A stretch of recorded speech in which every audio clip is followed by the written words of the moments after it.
It's an honor to witness the symbolism of this day as you affirm your commitment to the medical profession while you train at the Kirk Kerkorian School of Medicine at UNLV, class of 2024. Wear these white coats with the same enormous sense of pride that we have in seeing you put them on for the first time. I'm most excited about going into the community and helping everyone, but specifically those people who are at their most vulnerable state. For our students, getting a white coat doesn't give them privilege, rather it gives them responsibility. It gives them responsibility to our profession, responsibility to protect confidentiality, to be professional, and to always do the best in the care for their patients. To me, the white coat ceremony signifies getting the responsibility of taking care of patients. I really like the emphasis that was given, that, especially in the pledge, that we get to serve those around us, that we're there for other people. To be up there with all my friends that I've already been going to school with for 2 years now, and to finally have this true ceremony and this true signifying event to show that I'm an actual med student, it really is, it's surreal, and I'm just so excited to be at this school. It is the secret of good patient care is to care for the patient. Learn about your patients, learn about their lives, learn who they are, learn about their diseases, and consider them people and individuals. And with that, I wish the class of 2024 Godspeed. Thank you.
Gary Fowler.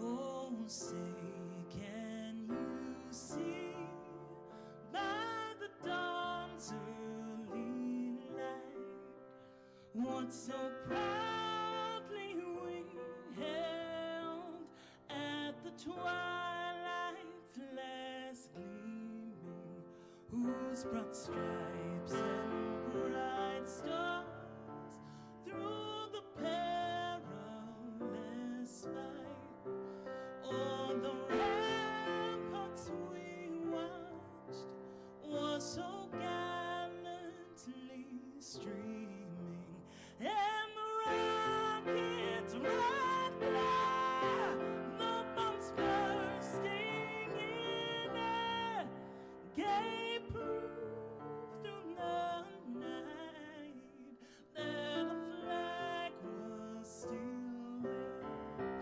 Oh, say does that star-spangled banner guide wave o'er the land of the free and the home of the brave?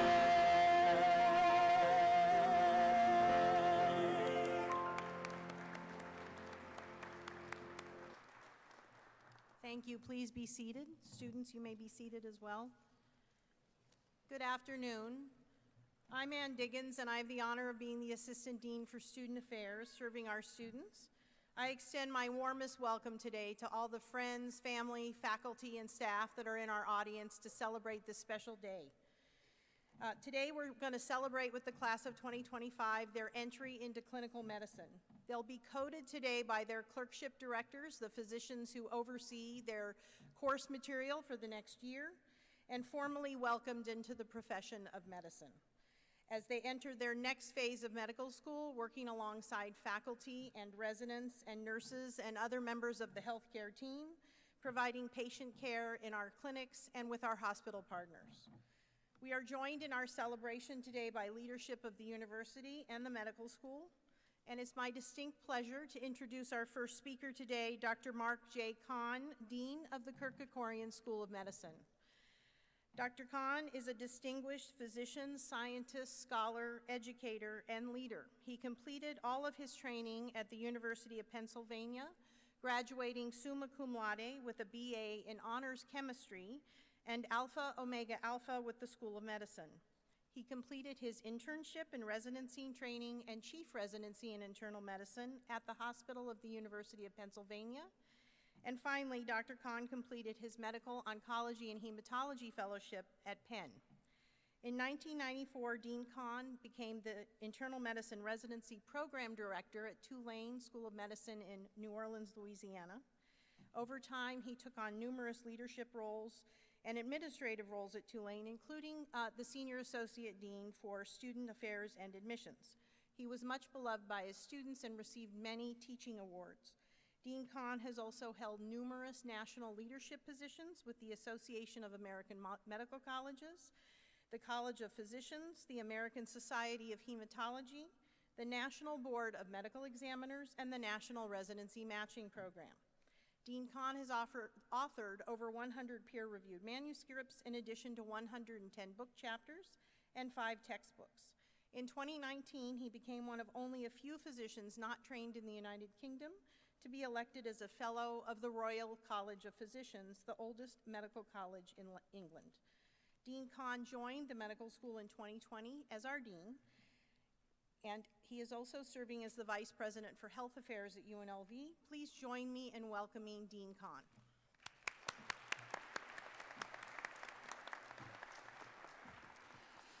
Thank you, Ms. Diggins. I wish my mother was here to hear this. Maybe she is, and I just don't know about it. But anyway, thank you. So welcome, everybody. Boy, what an auspicious day today is. What I'd like to do first is I'd like to acknowledge my colleagues and special guests who are seated on the stage, and I'm going to ask each of them to raise their hands as their names are called. Please hold your applause until everyone has been introduced. In row one, you've already met Ms. Ann Diggins, Assistant Dean for Student Affairs and Career Services, and today's Master of Ceremonies. Dr. Keith Whitfield is the UNLV President. Mr. Donald Savante McMichael Sr. is a member of the Nevada System of Higher Education Board of Regents. Dr. Robert Hernandez is Vice Dean for Academic Affairs and Medical Education. Dr. Gary Shen is Associate Dean for Undergraduate Medical Education and the leader of our students today. Dr. Aditi Singh, Associate Professor and Program Director, Internal Medicine, is the advisor for the Gold Humanism in Medicine Honor Society. And Mr. Michael Patros is the president of the class of 2024 and today's speaker. In row two, Dr. Allison Nexke, Vice Dean for Clinical Affairs. Dr. Kate Martin, Associate Dean for Graduate Medical Education. Dr. Aaron Rogers, Clerkship Director in Family Medicine. Dr. Cassandra Coletta, Clerkship Director, Obstetrics and Gynecology. Dr. Brian Ward, Residency Program Director for Surgery. Dr. Mason Janke, Clerkship Director, Psychiatry. Dr. Myra Jones Betancourt, Clerkship Director, Pediatrics, and Dr. Nazia Khan, Clerkship Director, Internal Medicine. In row three, Dr. Buddha Dawn, Chair, Department of Medicine. Dr. Alyssa Palmer, Chair, Department of Family and Community Medicine. Dr. Lisa Durrett, Interim Chair, Department of Psychiatry and Behavioral Health. Dr. Randy St. Hill, Chair, Department of Surgery. Dr. David DeJohn, Interim Chair, Pediatrics. Dr. Dale Netsky, Chair, Medical Education. Dr. Christopher Heavey, the UNLV Provost.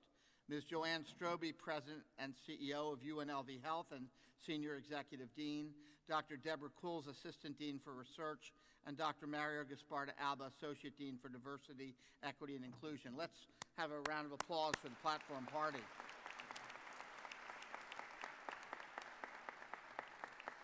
I would next like to ask any other faculty of the medical school who have joined us. We want to thank you, and let's have a round of applause. And for any of our donors and supporters in the audience, let's wish them a round of applause as well. So, you know, it's a white coat ceremony. So I reflect back. So white coat ceremonies have been part of the history of medicine since the early 90s. And I didn't have a white coat ceremony when I began medical school, and I know now we do them before folks get into their clinical rotations. But I did have an introduction to the medical profession as a young first-year medical student 40 years ago, actually, so I'm aging myself. But I was given a talk by the late Francis Wood, who was a distinguished professor of medicine at the University of Pennsylvania. And Dr. Wood told us this story, and it's a little dated, but I think it's relevant as we think about the importance of a white coat and the important role that we have as physicians. So it seems that there was a medical student who, after his first semester in medical school, was celebrating finals with his friends at a local pub. And the medical student was also accompanied by some veterinary students who also had finished their first semester. And the medical student, said to the vet student, veterinary medicine's pretty easy. He said, let me tell you a story. My girlfriend has a cat, and the cat goes crazy when it's confined, but my girlfriend had to bring the cat on the train. So he said, so to calm the cat, it was pretty easy. I looked up the dose of morphine. Back in those days, you could get drugs like morphine as a medical student, I guess. But I looked up the dose, and I figured out how much the cat weighed, and I used a ratio. And I told my girlfriend, when the cat starts acting up, you give the cat X amount of morphine to calm the cat down. And the veterinary students erupt into hysterics because, you see, morphine makes cats anxious and agitated. It does not sedate them. All right, so our friend, the medical student, goes home for spring break, and when he comes back, he cautiously approaches his significant other, And he said, "How was the trip?" "Parents were great," she said. "You know, it snowed a little bit. We had a great holiday." And he sheepishly says, "And the cat?"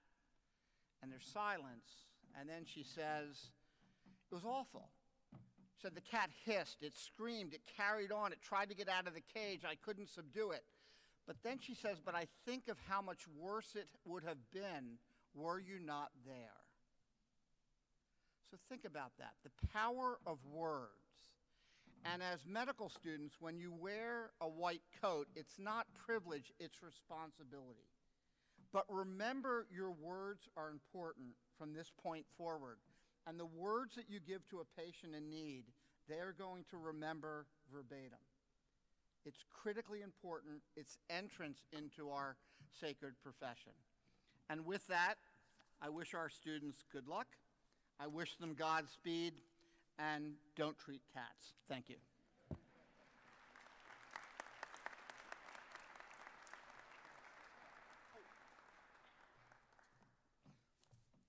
I don't get out that often, that easy. I'm now honored to introduce the president of UNLV, Dr. Keith Whitfield. Dr. Keith Whitfield became the leader of UNLV in August of 2020. Prior to becoming president of the university, Dr. Whitfield served as a provost, senior vice president of academic affairs, and professor of psychology at Wayne State University in Michigan. Dr. Whitfield has also held faculty positions at Penn State and Duke.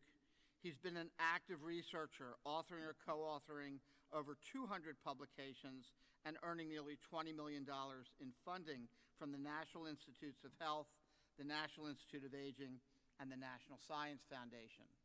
Dr. Whitfield is actually a scholar president and continues with grant funding and writing really to this day. Dr. Whitfield earned his bachelor's degree in psychology from the College of Santa Fe and his PhD from Texas Tech. He then completed postdoctoral training in quantitative genetics at the University of Colorado, Boulder. Please join me in welcoming Dr. Keith Whitfield.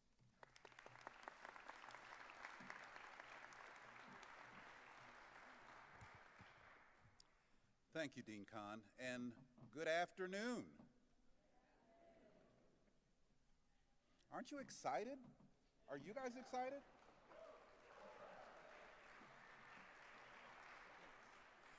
Let's show them just how you really feel. Good afternoon. Not bad, not bad at all. It is an absolute honor for me to be here with you all to take part in this very, very important and deeply meaningful ceremony. Today's event is a big step in the life of a medical student.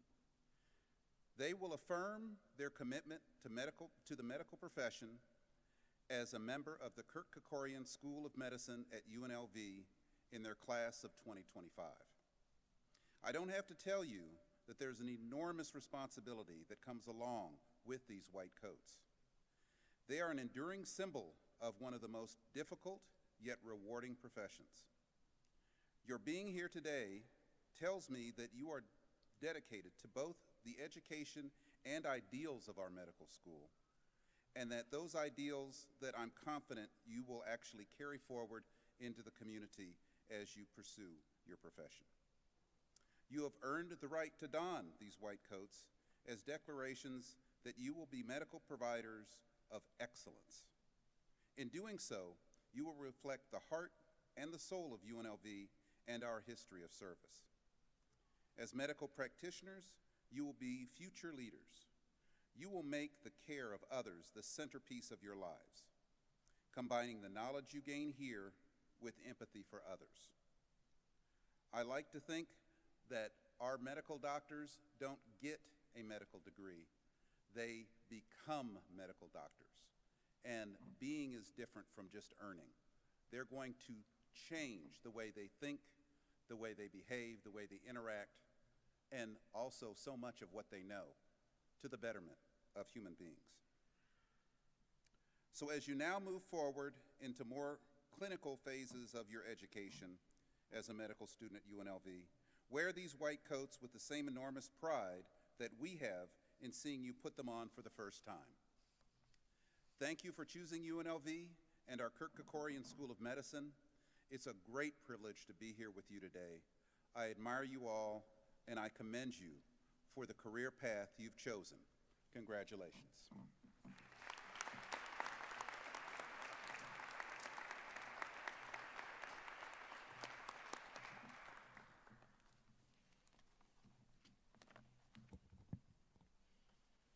Got to find my right place in the book. Excuse me one moment. So I'm Dr. Robert Hernandez, the Vice Dean for Academic Affairs and Education. On behalf of the whole Kirk Kerkorian School of Medicine community, I welcome and also congratulate our students on achieving this important milestone, and also the families who've supported them along the way. At this time, it's my honor and privilege to introduce today's keynote speaker, Dr. Aaron Rogers. Dr. Rogers completed his residency at the School of Medicine in the Department of Family Medicine.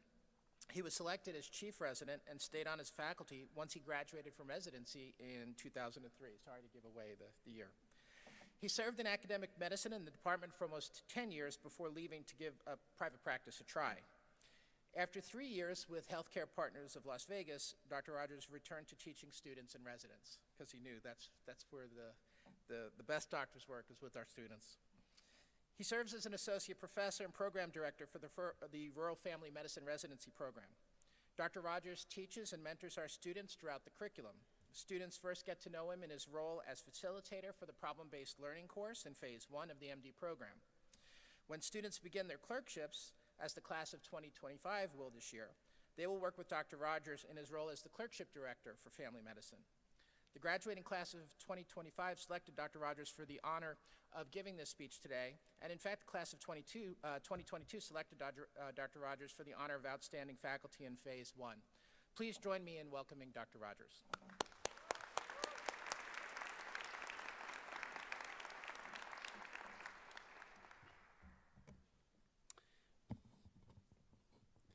Thank you so much, Dr. Hernandez. It is a true pleasure to be here to celebrate this great honor and this important milestone for our upcoming clerkship third-year medical students. What an exciting time it is for you to finally leave the classroom, thank goodness, to go out and to truly practice with real patients this time what you came here to do. As I was thinking about this class and this special day, as people of a certain age are wont to do, I reflected back on my own experience, my first day of clerkship, and I was shocked, having done the math quickly in my head, that this occurred 25 years ago this July. While this seems like just yesterday to me, obviously so much has changed in the last 25 years for me and for the world, both in and out of medicine. For one thing, I am well aware that most of our students probably weren't even born yet, and if they were, they probably were just mastering some pretty basic skills of walking and talking. Back in 1998, when I started my clerkship, there was no Wi-Fi. Internet was in its infancy. We had no electronic medical records, at least anywhere where I was working in Southern California. We didn't even have smartphones for another 10 years. I didn't own a computer or a cell phone for at least a few more months. Back then, if we wanted to look something up, we didn't have Google or the internet. We actually had to use something called books, which were big, heavy things with words on them. And we'd keep some of them in our pockets and some of them in our bags, and we'd get back pain from carrying them around. If we really wanted to research something, we would have to go to a place called the library, where they had a lot of these books and that were not virtual. If we wanted to talk with our classmates, we didn't have Slack or texting. We actually had to use something called a landline, for those of you who remember those. I guess we could have used email, but nobody really knew how to do that. I think I had something called a Hotmail account back then, if that was a thing. So things have changed, obviously, a lot in the last 25 years.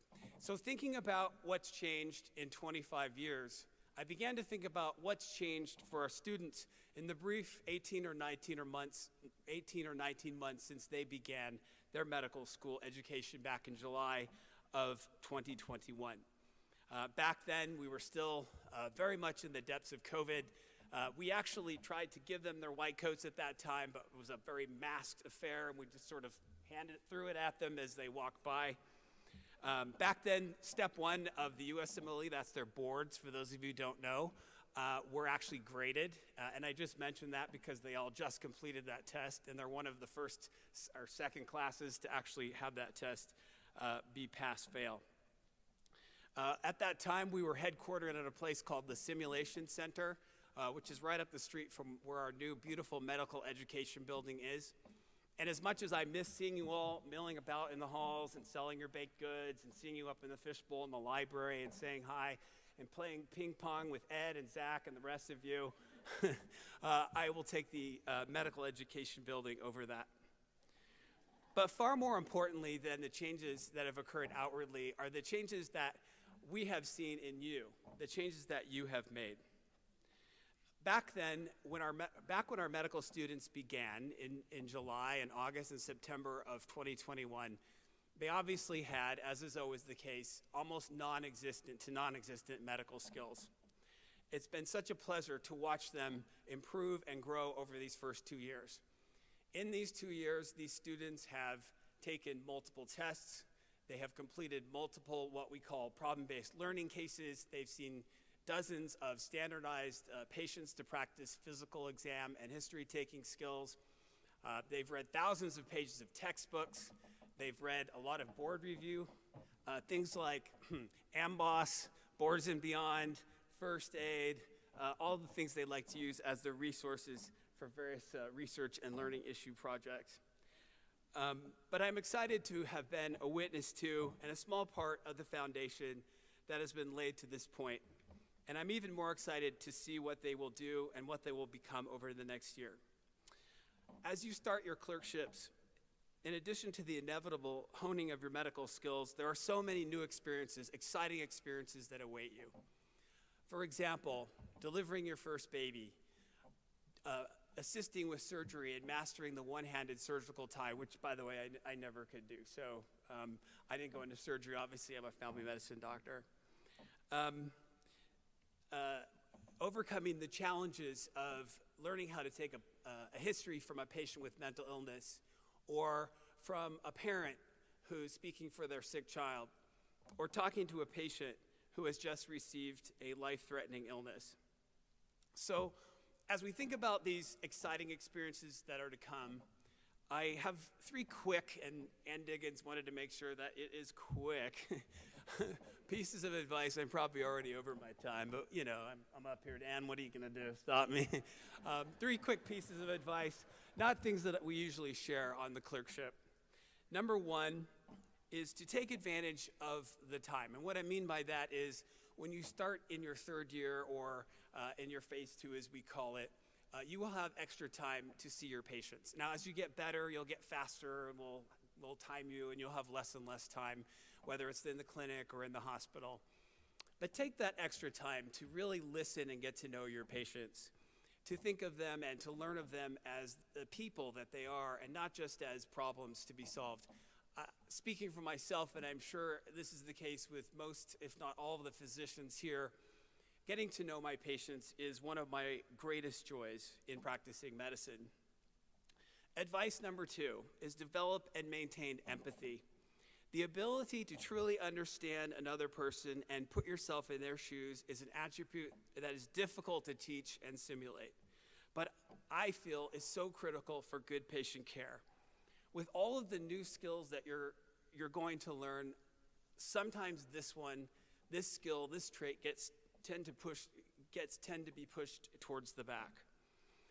As many of you are so young, medical students, many of you have never experienced the heartbreak of having a family member or even yourself be diagnosed with a critical illness. Just realize that at some point, inevitably and sadly, this will change. At some point, this will happen to you. Now, it's not necessary to have these experiences to necessarily have empathy, but I do find that these experiences do enhance that attribute. A mentor once gave me some good advice that I'd like to pass on to you, and that is, whenever you're seeing a patient, imagine that patient as if they were your mother or your father or a sibling or a child or a significant other or a spouse, and ask yourself when you're seeing them, think to yourself, am I treating that person the way that I would hope that a doctor would treat my loved one, and act accordingly? The last piece of advice I have is to take care of yourself. And I know we talked to you about this in your first and second year, but it's at least as important for you to do this in your third year as well. Clerkship is new and exciting, but it can also be challenging and at times disappointing. Please pay attention to your own physical and mental health. It's critical in clerkship and really in all of the practice of medicine to have balance, or wellness as we call it now, something that we didn't talk much about back in 1998, to be sure. Whenever possible, communicate with family and friends, develop hobbies and interests outside of medicine, exercise, and this is my family medicine self coming out, exercise, eat healthy, take time for yourself. There will be great days ahead, and unfortunately, not so great days. It is normal at times to feel depressed or to feel down, but if you're feeling this way more often than not, please seek out help for this. Please talk to a friend, perhaps a professional counselor, your own physician, hopefully if you have one, or perhaps a school administrator or a faculty member, so that we can help you get the resources that you need. As you put on your white coats today, please know that you are truly an important part of the medical team. You're not just another person shadowing, kind of tagging along. You are part of the medical team. We love your enthusiasm and your eagerness to learn. It's infectious. The little secret, we love that. That is what gets us going. So please know that you're a part of our medical team and that we value your opinions and what you have to say. Please feel comfortable in speaking up when you're rounding with us in the hospital and in the clinic. On numerous occasions, over the last 25 years since I started clerkship, I found that these medical students, their heads are brimming full of information, and sometimes they come up with treatment plans or even diagnoses that residents or even faculty have not thought of. So again, please do feel comfortable and confident in speaking up. We value your opinion, and we welcome you to our team. So in conclusion, I truly believe, honest and true, that I have the best job in the world. And I'm not just saying that because my dean and the president and my department chair are all sitting right behind me, although that doesn't hurt.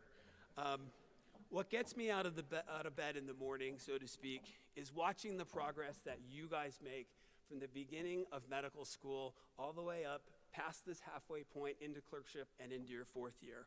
And I'm also fortunate enough to work with residents, and I get to watch that progress as well.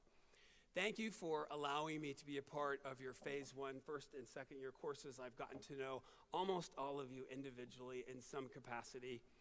I do so much look forward to what you will accomplish and what you will become over the next year into your clerkship and beyond. Thank you.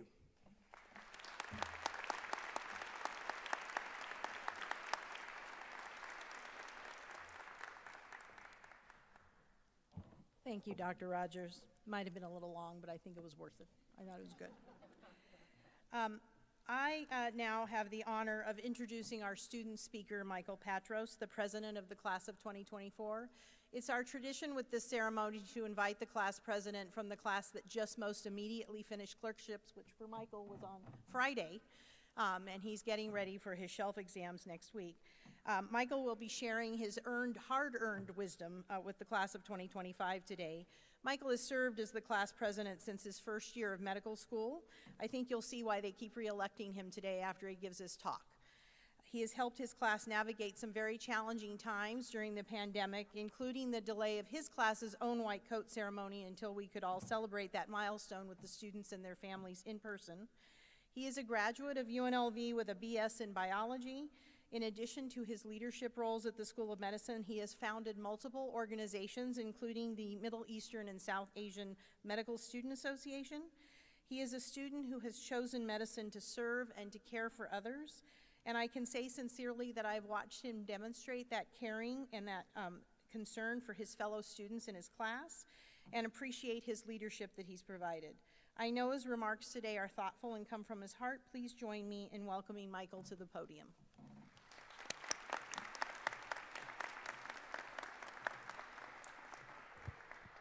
Hello, thank you. Students, I had the honor of addressing you all at your welcome ceremony when you started medical school, and back then I told you that the road to becoming a great physician starts from the ground up and is long. And just like that, you're halfway done with medical school. Long days and long nights filled with classes, group discussions, and if you're anything like me, just a little bit of crying in between, have all morphed together into 2 seemingly short years that I'm sure you're all too happy to be done with. And in that time, you've accumulated a vast array of knowledge, in addition to coping skills and thick skin to match, more so than you even realize. In this next phase of your curriculum, your job very much remains to learn as much as possible and further solidify that foundation of knowledge that you'll continue to build upon throughout your careers. But even more important, you'll learn how to use and apply that knowledge while simultaneously providing compassionate and humanistic care to your patients. Speaking from my very recent experiences, your clinical years are an immensely exciting and humbling time. As I'm sure you've been told, the focus stops being about you and more about your patient. Yes, you're here to learn, and yes, you will be taught and guided, but you're not necessarily the priority. In fact, you find yourself most of the time being the least educated, least knowledgeable, least experienced person in the room. And that can be an intimidating atmosphere for just about anyone.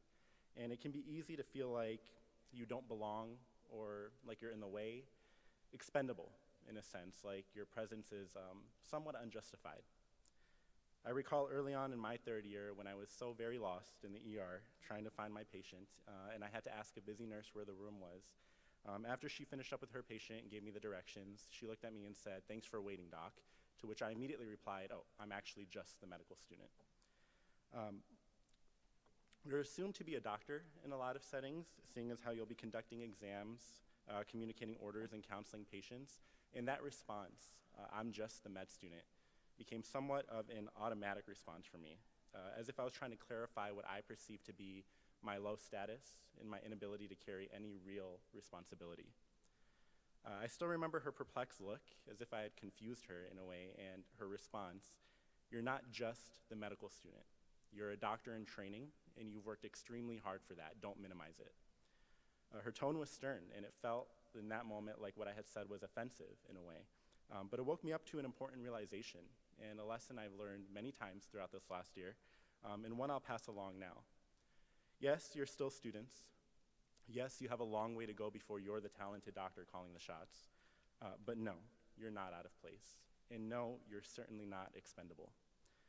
You see, you've trained your whole lives to be able to be in the clinical setting. Interacting with patients and learning medicine, it's not something you can just decide to do overnight. And you've proven through years of hard work and dedication, long before your first 2 years of medical school, that you do have what it takes to be here, that you do belong here, and you do occupy that space. Don't ever forget that. And along those lines, when it comes to your patients, you're not just anyone either. You're going to be there through the most difficult and most trying times of their lives. They're going to see your face, hear your words, and linger on them. It is a position requiring the utmost respect and humility. To them, you're as much their caregiver as their physicians are, student or not. And you will learn very quickly that how you treat your patients, your choice of words, your tone, your attitude, they matter just about as much as anything else you can do for them. You have the power now to be a source of light and healing. And that's the good news, because you've all demonstrated this ability already. Even from the perspective of those of us on the outside, your class has shown its nature. It's a nature that is open and caring, supportive and loyal. From day one, you've built lasting and unshakable bonds. I've personally walked the halls in senior study groups at all hours of the day. We've all witnessed the zeal that you have for the organizations that you lead and your commitment to this community through your various outreach efforts.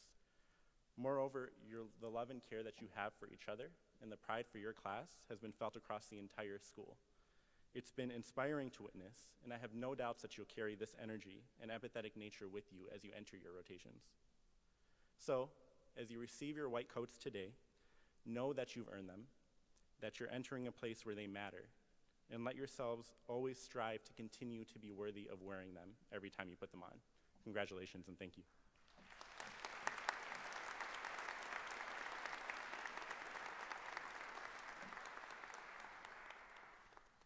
Thank you, Michael. That was excellent. So, I would like to thank Dean Diggins for inviting me to speak with all of you today about the significance of the white coat, how it became a symbol for the medical profession, and why we have this ceremony. So, let's start with the ceremony itself. In 1988, Dr. Arnold P. Gold, a pediatric neurologist, and his wife, Dr. Sandra Gold, co-founded the Arnold P. Gold Foundation. The Golds were concerned that technology was replacing humanism in medicine and that necessary connection between the doctor and the patient. In creating the foundation, they hoped that it would embody their passion to advocate for compassion, respect, and empathy to remain at the core of the doctor-patient relationship. In 1993, the foundation established a new tradition called the White Coat Ceremony. It took place at Columbia University. The ceremony was designed to highlight the importance of humanism in the care of patients, and central to the ceremony was when the students took the Hippocratic Oath. Since then, the White Coat Ceremony has spread around the world. It's believed that about 99% of accredited medical schools in the United States use a White Coat Ceremony or a similar ritual to welcome their students into the clinical profession. Medical schools in 19 other countries use a White Coat Ceremony. 450 nursing schools and many physician assistant, dental, and pharmacy schools also have white coat or similar ceremonies. So that's how the white coat ceremony started. But how did the white coat become a symbol for the medical profession? The fact is, before the late 1800s, physicians didn't wear white coats. If you look at paintings of Western physicians dating back to the Middle Ages, they were usually depicted wearing black coats or black robes. Why black? Well, there are likely several different reasons. First, black attire, both then and now, was formal, and doctors were involved in a formal business. In fact, doctors, clergymen, and even nurses, most of whom were nuns at the time, wore black. This indicated not only the solemn nature of the business, but also, unfortunately, that all too often, death was nearby. And then let's face it, medicine at the time was a mess. It was dangerous, it was imprecise, and it was very messy. Quacks abounded, nonsensical treatments were provided that did little good, if any. Amputations and bloodletting were common practices. Before the development of anesthesia, surgical procedures were performed as quickly as possible while patients writhed in pain, being held down by the surgeon and his assistants. Blood and body fluids splattered everywhere, and dark robes hid some of the mess. Interestingly, though, many surgeons took pride in the fact that they wore such a messy robe. In fact, to them, a stiff, dirty cloak was a sign of clinical excellence. A clean cloak was the sign of idleness. So the fact is, going to the doctor in those times was a dangerous business. And again, frequently, it led to death's door. Then in the late 1800s, the concept of antisepsis took hold. Joseph Lister dragged physicians into the modern era, some of them kicking and screaming. They didn't want to do it. They didn't want to wash their hands. They didn't really want to practice any degree of cleanliness. But over time, washing hands and sanitizing instruments reduced post-operative morbidity and mortality. It became the norm. There are two famous paintings that were done in the late 1800s, both by Thomas Eakins, an American artist. And they depicted the dramatic change that took place in medicine over a 14-year period.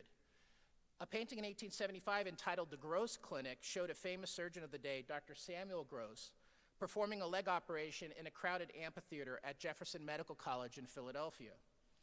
Medical students, all dressed in black, hovered over the scene in the steep seats that hovered over where the surgery was being performed. Dr. Gross and his assistants were all wearing black. None of them wore gloves or masks. The patient was uncovered, and he was actually in his street socks. Anesthesia is being provided, but assistants stand by, ready to hold the patient down should he awaken. A nurse, also dressed in black, covers her face in apparent horror. The painting's rather dramatic.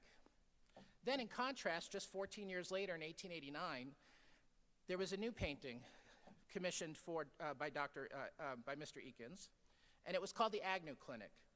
It showed Dr. David Agnew performing a mastectomy in the amphitheater of the University of Pennsylvania, same town. The painting shows the doctor, the assistants, the anesthetist, and a nurse wearing white robes and jackets. Their instruments were made of steel. The patient is covered with a light beige sheet and her head rests on a white pillow. Medical students in the surrounding amphitheater were still wearing black, and there wasn't a mask or gloves to be seen, but at least progress was clearly being made. But why the transition from black to white? Actually, physicians were not the first professionals to wear white lab coats. That distinction is held by scientists.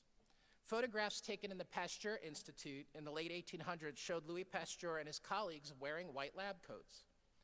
The reasons for wearing white were not really symbolic, but rather fairly practical. The first thing was that white was the cheapest fabric at the time. It cost money to dye clothing, so white was the way to go if you wanted to save money. Secondly, it was easier to spot chemicals and stains on a white coat. And then third, white held up better to frequent washing and bleaching than dark clothing. So not really symbolic, just more practical. Well, over time, physicians too began to adopt white lab coats to distinguish themselves from the quacks and then other health professionals. The white coat became a symbol of scientific rigor, purity, and cleanliness. So there you have it. That's what the white coat means, right? A symbol of scientific rigor, purity, and cleanliness. Is anything ever that easy? No, we learned in med school nothing's ever easy. If you review the medical literature over the past 20 years, you'd be surprised. To some, the white coat symbolizes compassion, achievement, trust, humanism, commitment, professionalism, and for the medical students, a new beginning, a milestone in their progress towards becoming physicians. But to others, the white coat has become a symbol of what's wrong with the medical profession. They claim it symbolizes elitism, arrogance, hierarchy, racism, sexism, patriarchy, and just a barrier between the doctor and the patient. Around the world, many have suggested that it's time to do away with the white coat. Studies have shown that it harbors pathogens. Although those studies have failed to demonstrate it actually increases rates of infection, nonetheless, you'd be horrified to know what it is that we carry around on our coats. White coats have also been linked to something called white coat hypertension, which definitely increases patient morbidity and mortality. And medical students, you should be proud of your white coats, but hey, I got the long coat still, so remember your place. There's a pecking order, and it's obvious. So for some specialist institutions and medical societies, they've decided to set aside the white coat altogether, preferring instead less formal attire or scrubs. There are other concerns. Some physicians feel that the importance of the white coat has been diminished because everyone wears one. Others are concerned that the white coat has become a useful tool for quacks to promote unproven treatments on television. Some have become concerned that the use of the white coat to express political views has pushed away some of our patients. Yet, there are studies that show that a doctor's attire does have a positive impact on the doctor-patient relationship. Apparently, a majority of patients in most clinical settings tend to express greater trust in doctors who wear white coats over those who don't. So, what should we make of this white coat? Frankly, for myself, the white coat symbolizes two things: commitment and promise. When we don a white coat, we remind ourselves of our professional commitments to our patients, to respect their autonomy and dignity, to earn their trust, to maintain their confidence, to use our knowledge to their benefit, and to promote the highest standards of our profession. The white coat requires us to recognize our privilege while reminding us of the need to serve with humility and gratitude for the opportunity to serve in this profession. For our patients, the white coat holds a promise that we will set aside our own interests and serve our patients to the best of our ability. So that is what the white coat means to me. However, the question remains, What does the white coat mean to you? I pray that you consider that question carefully, not only today, but each and every day you choose to wear the white coat. Thank you.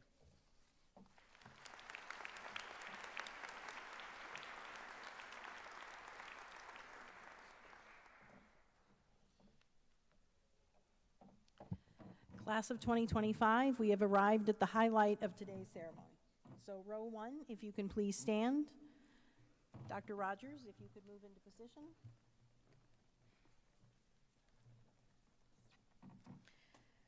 Dean Kahn, President Whitfield, and Vice Dean Hernandez, please take your positions on the stage. Leora Abrams.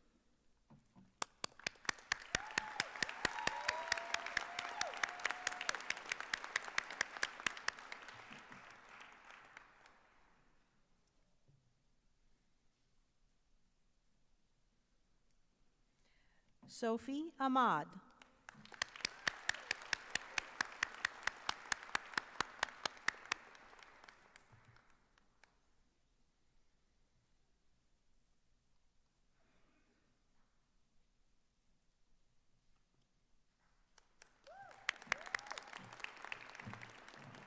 Charissa Allo.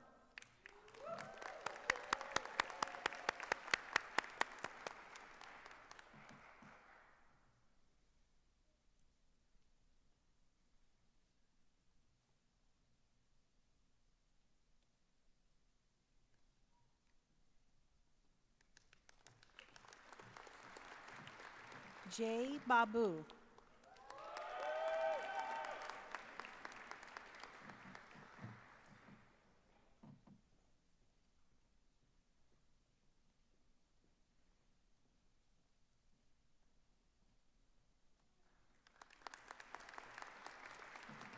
Nicholas Burpee.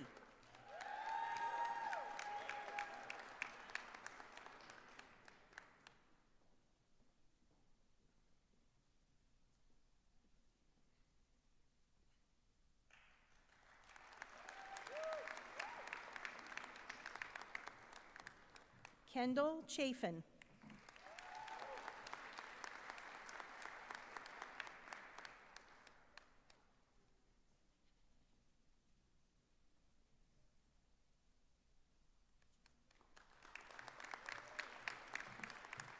Samuel Kohler.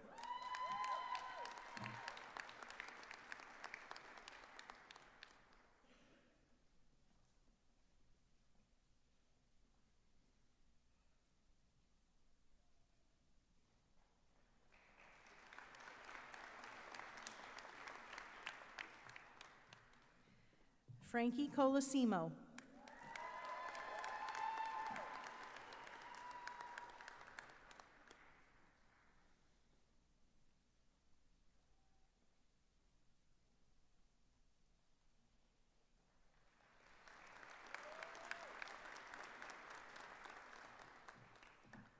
Daniel Dawson.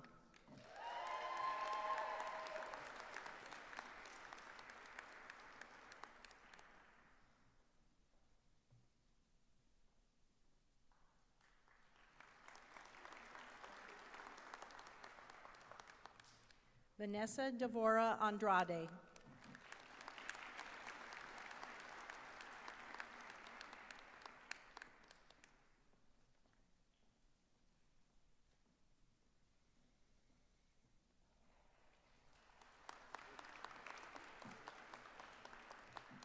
Dr. Coletta? Jared Diaz.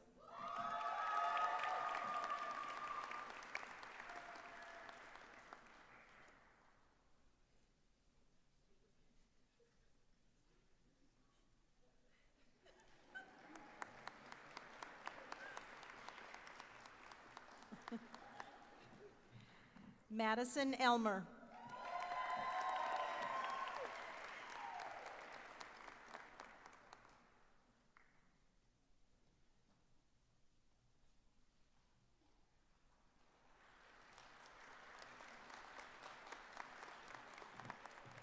Kenzie Ely.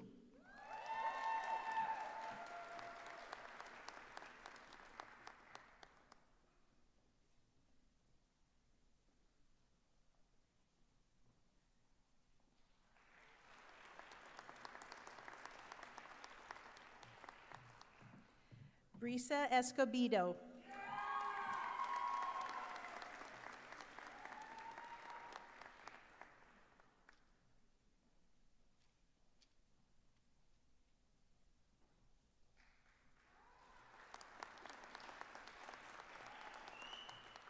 Jessica Fields.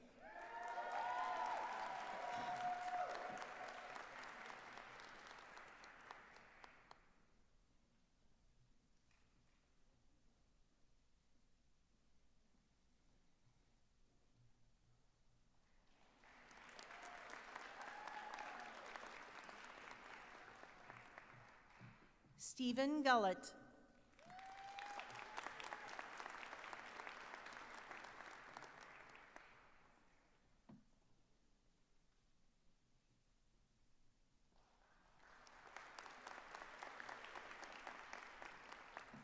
Kian Habashi.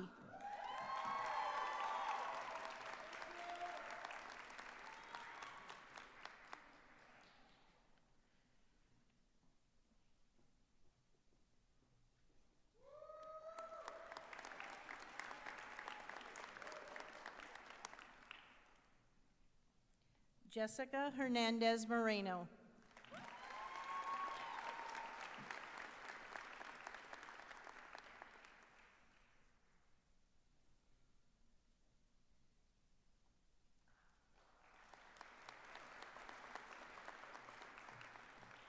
Joshua Ho.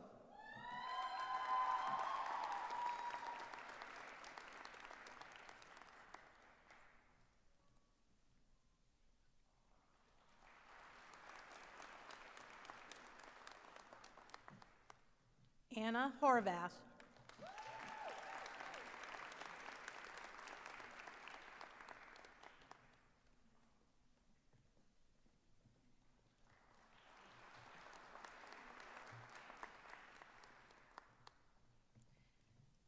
Dr. Ward?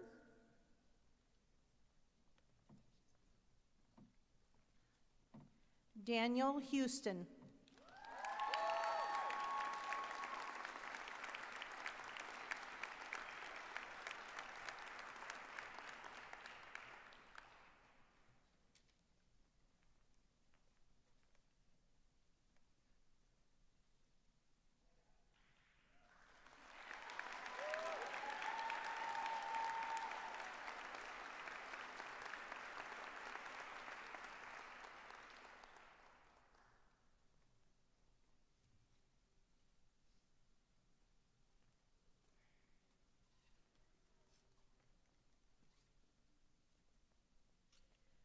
Thomas Ida.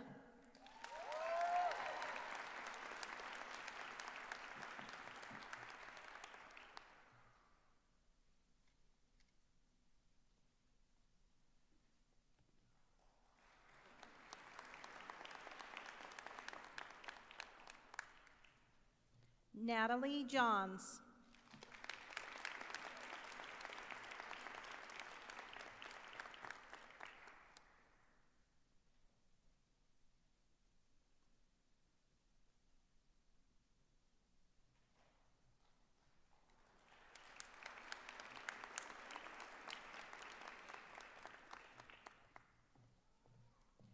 Gurpreet Kaur.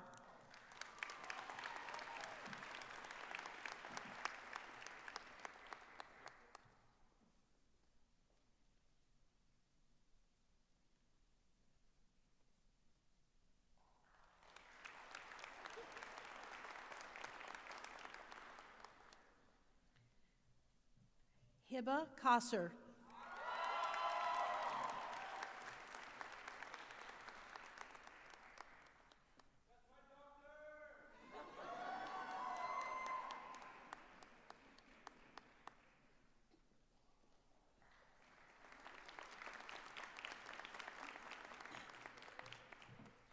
Eric Kawana.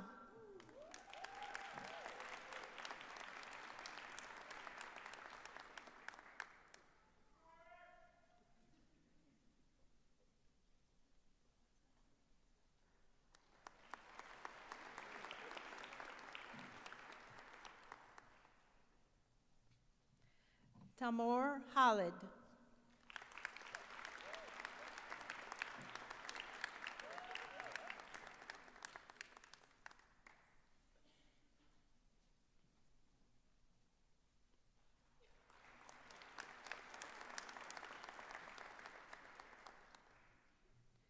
Noah Klossner.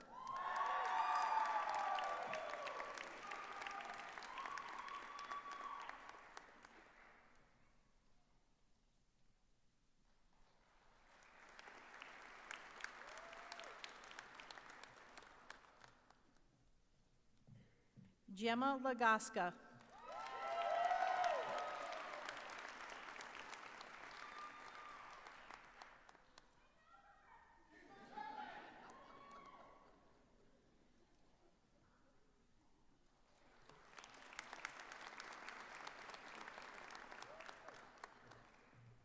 Dr. Jonke will be our next coder. Zachary Levitt.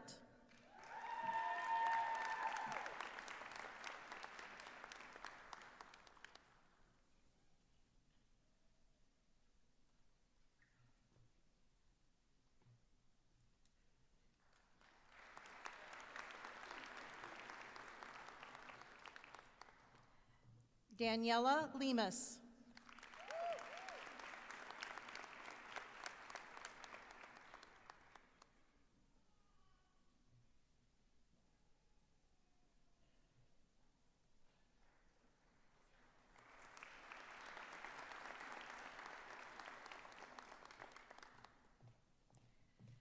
Josh Levy.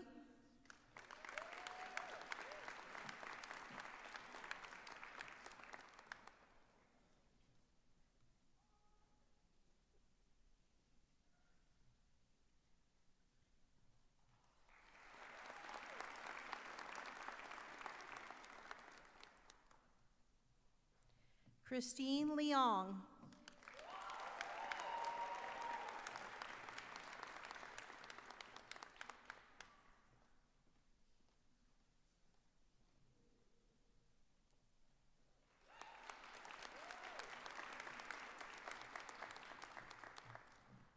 Lily Liu.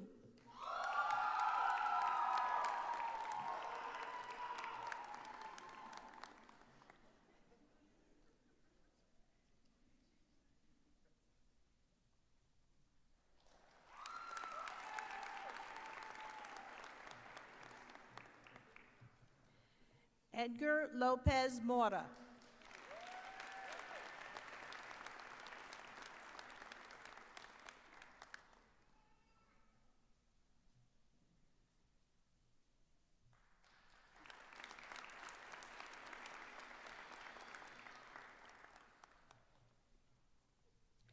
Raul Marquez.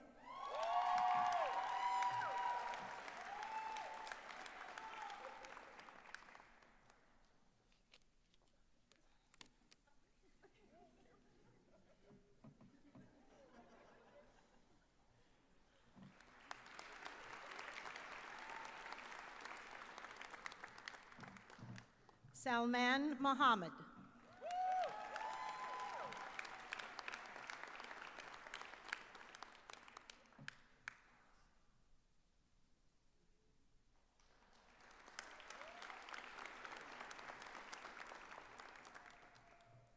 Erwin Munoz.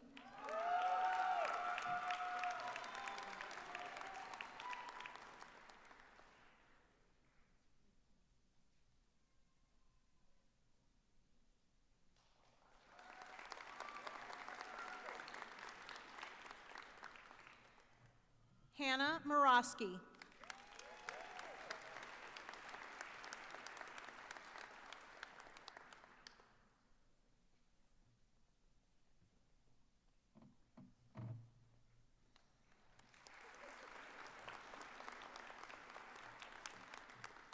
Dr. Jones Betancourt is our next coder. Ye Un Nam.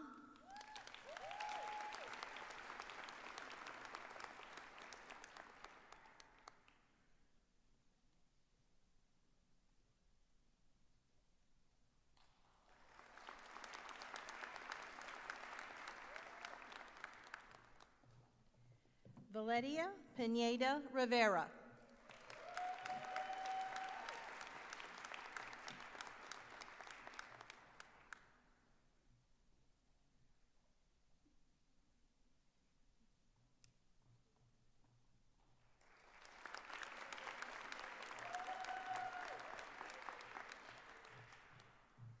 Edward Pizio.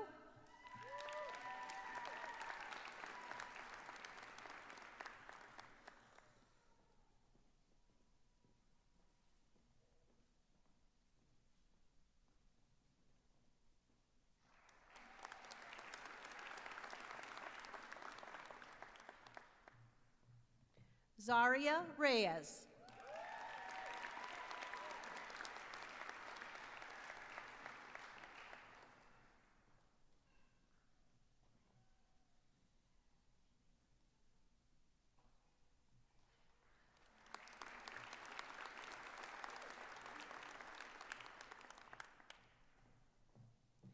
Myra Repetto.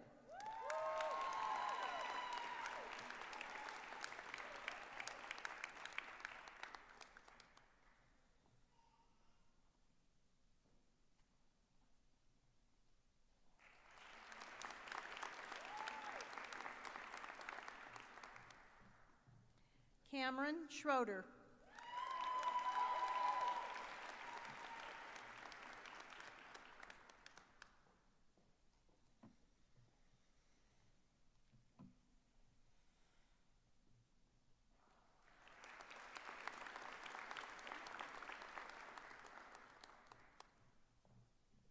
Timothy Shaw.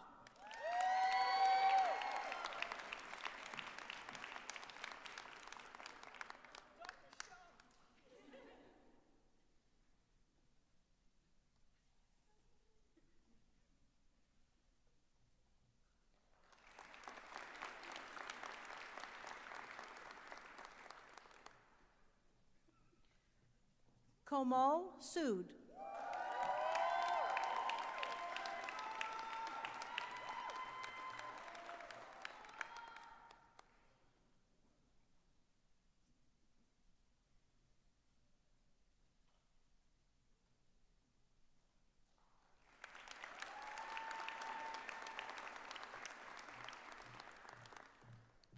Spencer Taylor.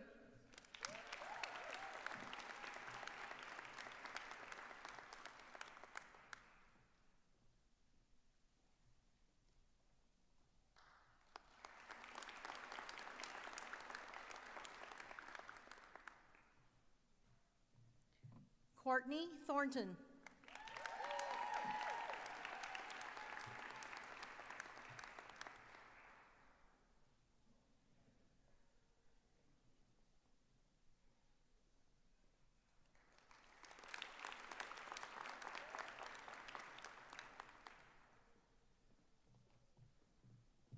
Dr. Khan will be our next coder.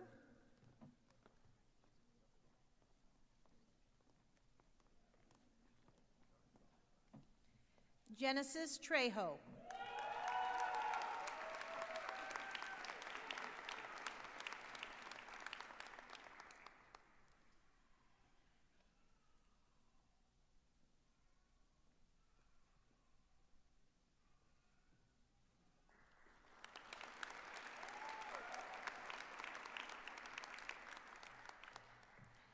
Guadalupe Vasquez Perez.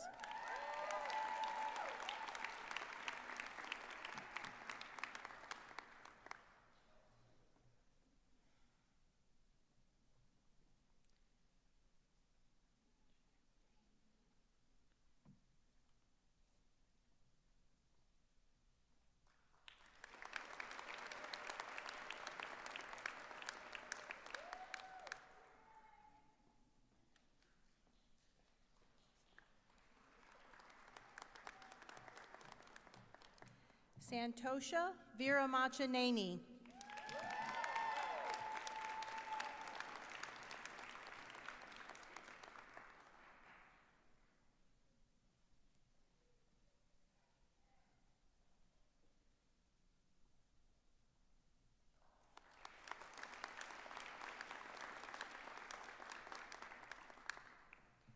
Antonio Villalobos.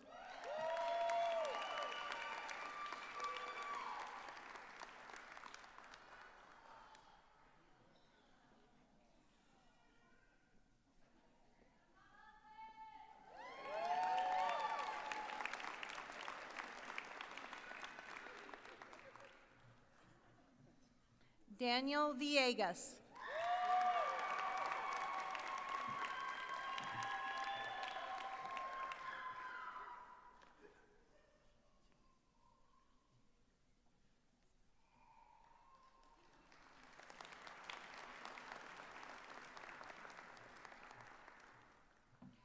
Richard Wang.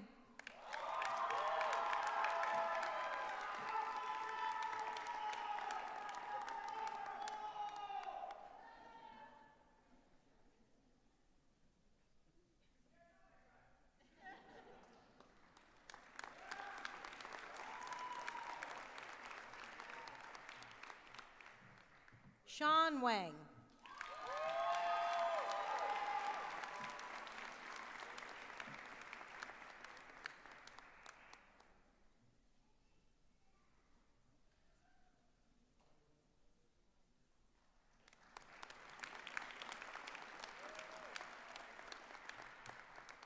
Haley Ware.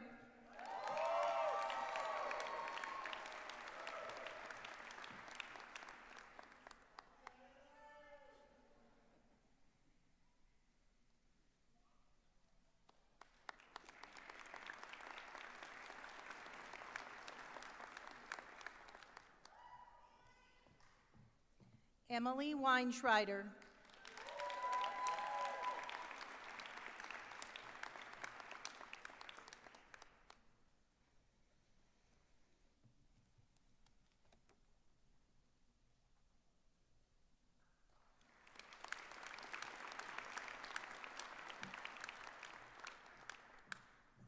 Andrew Wilson.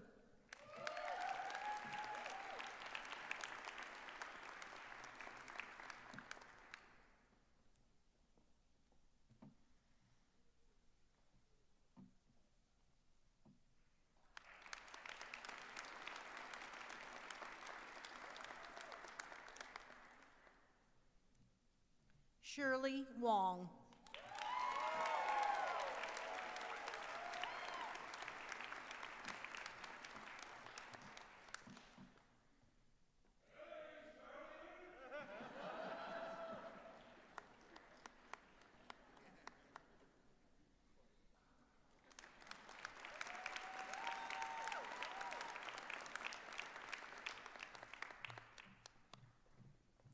Thank you to all our coders and congratulations to the class of 2025.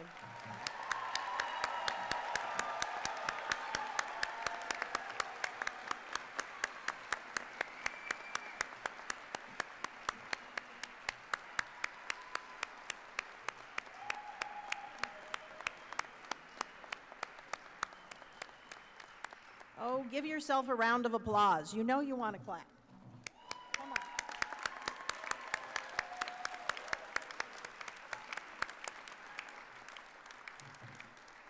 Students, please stand for the Physician's Pledge. I would like to now ask Dr. Aditi Singh, Associate Professor and Program Director for Internal Medicine and Founding Advisor for the Gold Humanism Honor Society, to come forward and lead the students in taking the Physician's Pledge.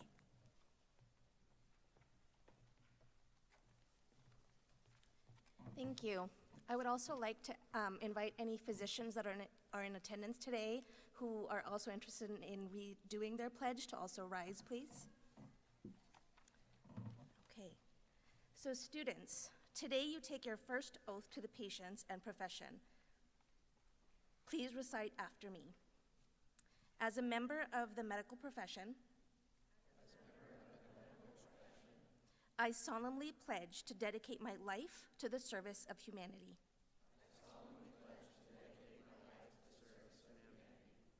The health and well-being of my patient will be my first consideration.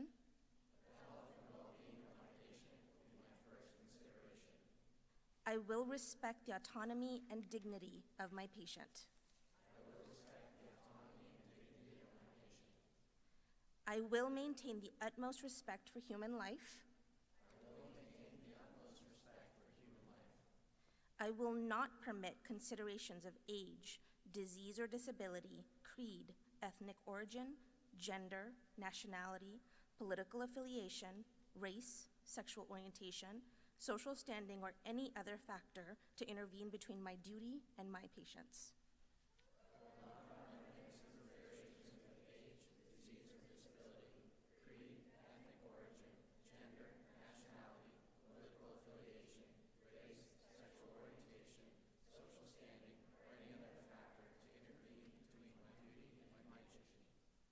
I will respect the secrets that are confided in me even after the patient has died.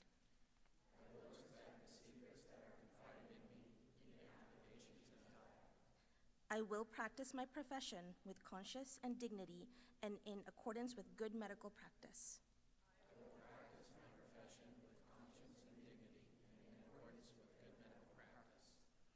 I will foster the honor and noble traditions of the medical profession.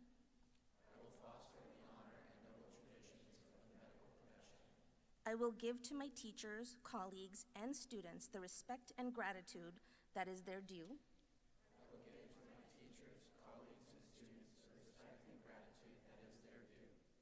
I will share my medical knowledge for the benefit of the patient and the advancement of healthcare.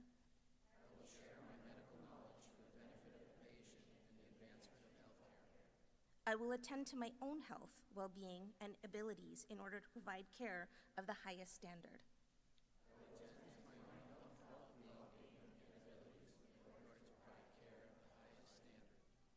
I will not use my medical knowledge to violate human rights and civil liberties, even under threat.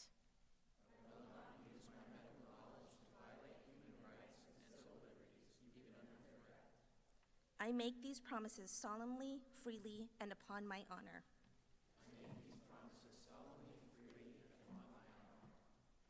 Thank you very much, and you may be seated.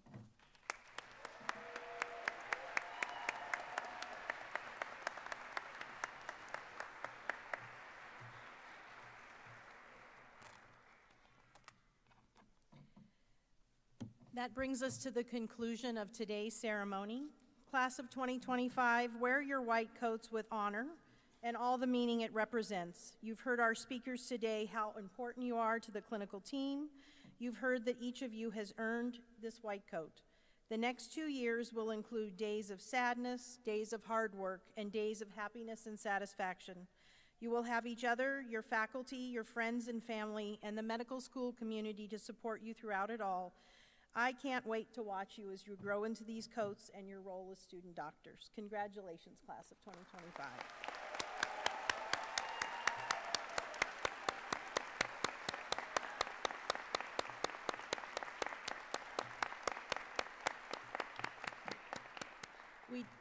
I do invite everybody to join us for a light reception in the lobby and on the patio outside of Ham Hall.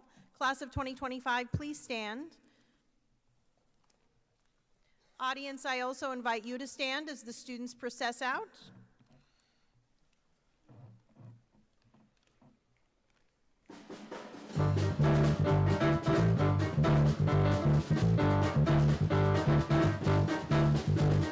Bright light city, gonna set my soul, gonna set my soul on fire. Got a whole lot of money that's ready to burn, so get those stakes up higher. There's 1,000 pretty women waiting up there. They're all living, tell they care, and I'm just a dude, love to spare. Viva Las Vegas, Viva Las Vegas. Oh, I wish that there were more than just the 24 hours in the day. Even if there were 44, I wouldn't sleep a minute away. Oh, there's no jacket poker and roulette wheel, a fortune won and lost on memory deal. I'm just so damn with nerves of steel. Viva Las Vegas, Viva Las Vegas, Viva Las Vegas with your neon flashing and your one-banded crashes and all those hoes down the drain.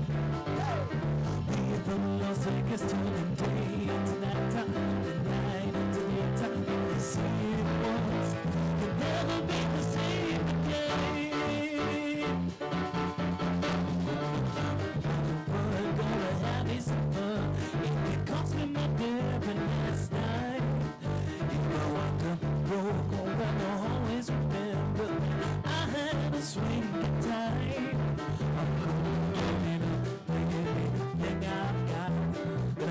Someone is sweet inside.